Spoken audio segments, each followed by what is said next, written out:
George and Jack have been not only marvelous friends to Marconi through the years, but I just am so envious of what they've done in their careers. I mean, a lot of us Marconi fellows, we invented something or anything, but these guys created places and centers of technology that have had such ripples through our whole industry and society.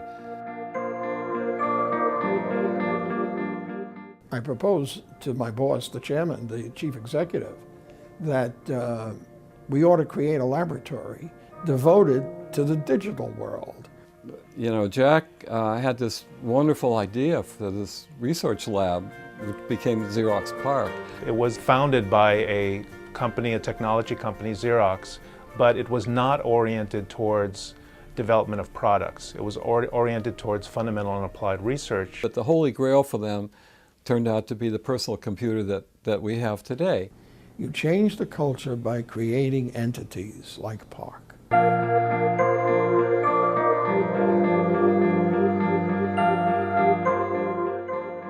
The thing that was produced at the laboratory was ideas, research, innovation, and so forth. That was pretty unusual at that time.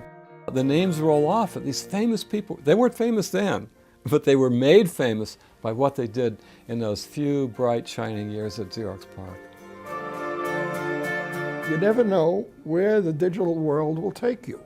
And in that letter that I wrote to the CEO, recommending that we create a laboratory, I actually talked about combining the digital world and the xerographic world by predicting the possibility of a laser printer. Laser printing, networking, notebook computing, personal computing, graphical interface computing. They created what we call the GUI, the graphical user interface that we all see when we use Windows or your Mac, and they popularized the mouse. The original invention or the concept of an internet came about through people from PARC and others.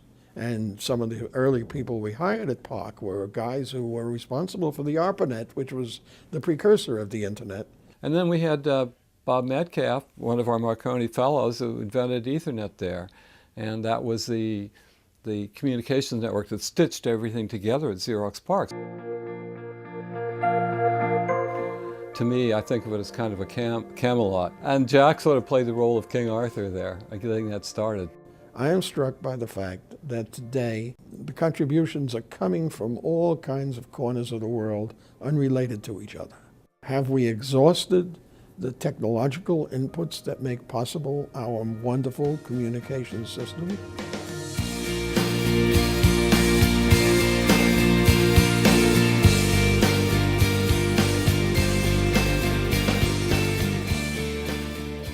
Approximately, okay. So, and when you think the first evidence of something that you could call engineering? Even more. George, you know, if I did a word association game with George Bugliarello, the first word that comes to mind would be diplomat.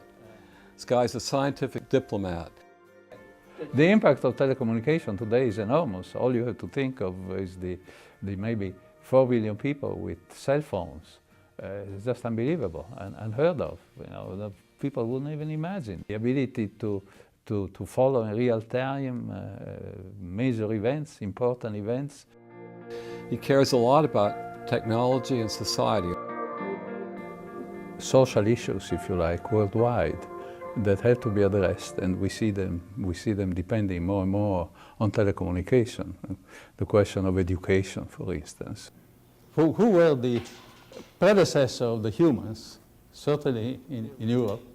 How can you effectively use telecommunication as a means to educate people, people that otherwise wouldn't have a chance?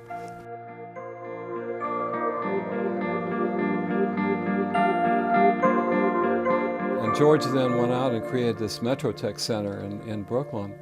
And again, to get the money for that, I mean, I'm in awe to go out and find the huge amount of money that is required to do that. It was a tough thing to do. I couldn't find any developer in New York City who was interested in crossing the river to Brooklyn And we wanted this next to the university because we felt that as we were developing this center for telecommunication, which was really the essential component, if you like, of the financial industry, we could really be of help and help retain the industry. So finally we found a developer in Cleveland, Forest City, who came and was interested in breaking into the New York market. And they became the co-developers. We didn't have the financial resources to finance this development. And that was the genesis of Metrotech that ended up by attracting 20,000 jobs, major operation of the financial industry.